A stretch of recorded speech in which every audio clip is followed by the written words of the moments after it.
পবিত্র ঈদুল আজহা বা কুরবানির ঈদ পার হতেই ওপার বাংলা তথা ভারতের মাটিতে এক অভূতপূর্ব রাজনৈতিক তোলপাড়ের সৃষ্টি হয়েছে।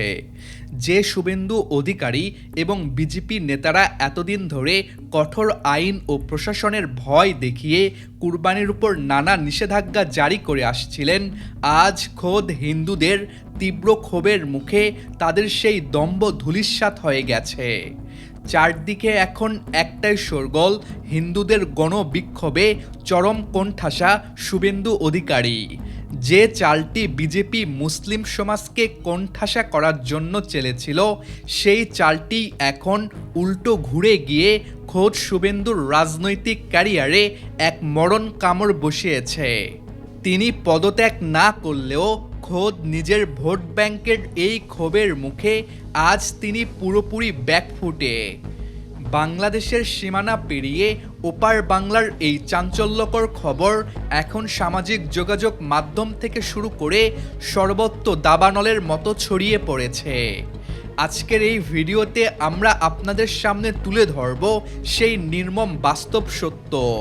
কিভাবে নিজেদের পাতা ফাঁদে নিজেরাই আটকা পড়ল বিজেপি এবং কেন খোদ হিন্দু সমাজই আজ বিজেপির এই কট্টরপন্থী নীতির বিরুদ্ধে রাস্তায় নেমে শুভেন্দুর বিরুদ্ধে গর্জে উঠল। বাস্তবতা বিশ্লেষণ করলে দেখা যায়, ভারতের পশ্চিমবঙ্গ সহ বিভিন্ন সীমান্ত এলাকায় এবং গ্রামগঞ্জে পশুপালন ও গরু ব্যবসার সাথে শুধু মুসলিমরাই যুক্ত নয়, বরং একটি বিশাল বড় অংশ জুড়ে রয়েছেন হিন্দু খামারি ও ব্যবসায়ীরা।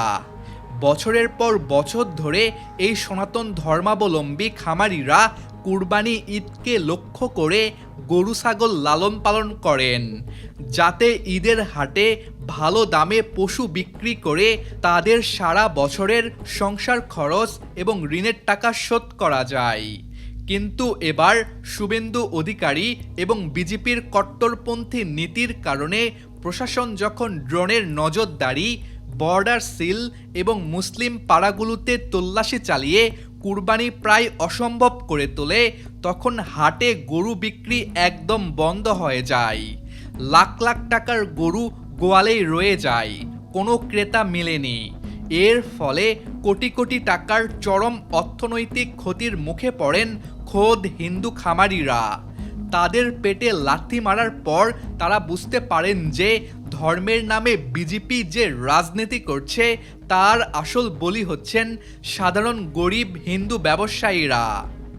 অর্থনৈতিকভাবে দেউলিয়া হওয়ার উপক্রম হতেই খোদ হিন্দু খামারি এবং ব্যবসায়ীদের ধৈর্যের বাঁধ ভেঙে যায়। ঈদের ঠিক পরপরই পশ্চিমবঙ্গের বিভিন্ন জেলা, বিশেষ করে সীমান্ত লাগোয়া এলাকাগুলোতে শুভেন্দু অধিকারী এবং স্থানীয় বিজেপি নেতাদের বিরুদ্ধে সনাতন ধর্মাবলম্বীরা রাস্তায় নেমে আসেন। তাদের ক্ষোভের মূল কারণ ছিল রাজনীতির নামে কেন তাদের রুটি রুজির বাজার ধ্বংস করা হলো।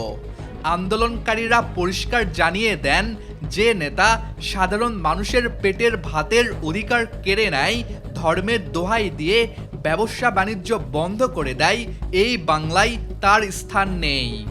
এই অভূতপূর্ব দৃশ্য দেখে খোদ বিজেপি হাইকমান্ডের উপর আকাশ ভেঙে পড়ে। কারণ তারা কখনোই ভাবতে পারেনি যে তাদের নিজস্ব ভোট ব্যাংক হিসেবে পরিচিত হিন্দু সমাজই এভাবে শুভেন্দুর বিরুদ্ধে যুদ্ধ ঘোষণা করবে। চারদিকে যখন তীব্র গণ অসন্তোষ এবং খোদ হিন্দুদের একাংশ যখন বিজেপি হটানোর ডাক দিচ্ছেন, তখন দিল্লির কেন্দ্রীয় নেতৃত্ব চরম চাপে পড়ে যায়। শুভেন্দু অধিকারী হয়তো আইনগতভাবে তার পদ ছাড়েননি, কিন্তু এই ঘটনার পর তার রাজনৈতিক মাঠ সম্পূর্ণ হাতছাড়া হয়ে গেছে। খোদ নিজের দলের ভেতরেই এখন শুভেন্দুর এই অদূরদর্শী নীতি নিয়ে প্রশ্ন উঠতে শুরু করেছে। দলের অভ্যন্তরীণ কোন্দল এবং খোদ হিন্দু সমাজের এই ঐতিহাসিক বিদ্রোহের মুখে শুভেন্দু অধিকারী এবং তার দল এখন সাধারণ মানুষের ক্ষোভ শান্ত করতে নানা অজুহাত খুঁজছে। এই ঘটনাটি প্রমাণ করে যে সাধারণ মানুষের পেটে যখন টান পড়ে, তখন ধর্মের রাজনীতি আর কাজ করে না। বাংলাদেশের দর্শকদের উদ্দেশ্যে বলবো, ওপার বাংলার এই অবিশ্বাস্য রাজনৈতিক পরিস্থিতি এবং খোদ হিন্দুদের এই জাগরণের খবরটি বিশ্ববাসীকে জানাতে ভিডিওটি এখনই শেয়ার করুন। কমেন্ট বক্সে আপনার মূল্যবান মতামত জানান যে ধর্মের নামে এই নোংরা রাজনীতি বন্ধ হওয়া উচিত কিনা। পরবর্তী আপডেট পেতে আমাদের চ্যানেলটি সাবস্ক্রাইব করে রাখুন।